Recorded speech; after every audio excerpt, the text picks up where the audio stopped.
اور اللہ ودایو شامل ہیں جو دیگر کام کرتے تھے اور ان کا سہولت کار ایک سب انسپیکٹر خاطی بھی بنا۔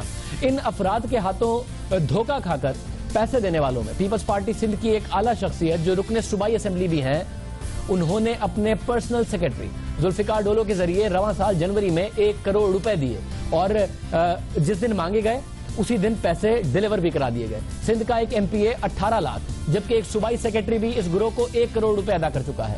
پی ایس او آفیشل کا ایک آفیشل 40 لاکھ روپے، سندھ کے ایک اور شہر کے ایڈمنسٹریٹر نے، سندھ کا ایک دوسرا شہر، اس نے 15 لاکھ روپے ایڈمنسٹریٹر نے دیے۔ سندھ بلڈنگ کنٹرول اتھارٹی کے سابق ڈی جی جن کا نام سب جانتے ہیں اور کرپشن سے جڑا رہتا ہے، انہوں نے بھی اس گروہ کو 15 لاکھ روپے ادا کیے۔ کراچی کے علاقے کے ڈی سی نے جولائی 2015 میں 15 لاکھ روپے ادا کیے۔ حیدرآباد کے قریبی شہر کا ایک سابق کمشنر اس گروہ کا شکار بنا جس نے 50 لاکھ روپے اس گروہ کو ادا کیے۔ کراچی کی بڑی کاروباری اتھارٹی کے ایک ڈی جی نے 15 لاکھ روپے دیے جبکہ ایک افسر کی جانب سے 15 لاکھ روپے دیے گئے۔ ایک ایس ایس پی نے بھی صرف ٹرانسفر کرانے کے لیے اور ٹرانسفر کر دیا ان کے کہنے پر ان سے بلیک میل ہو کر، اور رواں سال کچھ کیسز میں اس گروہ کو ناکامی کا سامنا بھی کرنا پڑا جس کے بعد یہ قانون کی گرفت میں بھی آیا، اور قانون کی گرفت میں یہ آیا رینجرز کے ہاتھوں۔ رینجرز نے اس گروہ کو گرفتار کیا۔ رینجرز کو جب اس گروہ کی شکایات ملتی رہیں، کیونکہ ایسا ہوا کہ پاکستان پیپلز پارٹی کے ایک ایم پی اے کو فون کیا گیا اور ان سے 2 کروڑ روپے مانگے گئے اور کہا گیا کہ ڈی جی رینجر سے بات کیجئے۔ جب ان ایم پی اے نے بات کی تو انہیں احساس ہوا کہ یہ ڈی جی رینجرز کی آواز تو نہیں لگتی اور انہوں نے رینجرز میں شکایت کی۔ اسی طریقے سے ایک اور ایم پی اے جو کہ پاکستان میں نہیں ہے اور پاکستان سے باہر ہے، پہلے منسٹر تھے، ان کی اہلیہ کو فون کیا، ان کی اہلیہ نے بھی شکایت کی اور اس ایم پی اے نے خود بھی رینجرز کو شکایت کی کہ ہمیں اس قسم کا فون آیا ہے اور رینجرز کا نام استعمال کیا گیا ہے۔ جب رینجرز کو بار بار یہ شکایتیں گئی تو انہوں نے نیب سے رابطہ کیا، نیب نے کہا کہ ہمیں بھی شکایت موصول ہوئی ہے۔ ایف آئی اے سے رابطہ کیا، انہوں نے کہا ہمیں بھی شکایت موصول ہوئی ہے۔ پوری کارروائی کی گئی، رینجرز نے کارروائی کی اور اس گروہ تک رینجرز پہنچنے میں کامیاب ہوئی اور ان کے خلاف مکمل طور پر کی ان سب کی تصویریں بھی اس وقت آپ کو اسکرین پر نظر آ رہی ہیں۔ یہ پورا گروہ بلیک میلنگ کرتا، پیسے لیتا، ان سے پیسے برآمد بھی ہوئے ہیں اور اب اس کیس کو مکمل طور پر تیار کر کر پولیس کے حوالے بھی کر دیا گیا ہے۔ ان کے نام اور ان کی تصویریں سب آپ اپنی اسکرین پر دیکھ رہے ہیں جس میں رینجرز کو ایک کامیابی ہوئی اور ظاہر ہے یہ کراچی آپریشن کا ایک اہم حصہ ہے۔ اور ہم پروگرام میں آگے بڑھتے ہیں اور بات کرتے ہیں کراچی آپریشن سے ہی جڑی، اور یہ بات بھی کراچی آپریشن کے لیے بہت اہم ہے۔ جہاں کراچی آپریشن سے کراچی میں امن آیا، کراچی میں ٹارگٹ کلنگ میں کمی ہوئی، شہریوں کا اور کاروباری شخصیات کا اعتماد بحال ہوا، وہیں کراچی آپریشن سے یہ جڑی خبر جس پر ہم بات کرنے جا رہے ہیں بہت زیادہ اہم ہے، کیونکہ کراچی آپریشن کو قطعی طور پر متنازع نہیں ہونا چاہیے، کراچی آپریشن پر سوالات نہیں اٹھنے چاہیے، مگر آج جو خبر آئی اس سے سوالات اٹھ جاتے ہیں۔ اس خبر سے کراچی آپریشن متاثر ہو سکتا ہے۔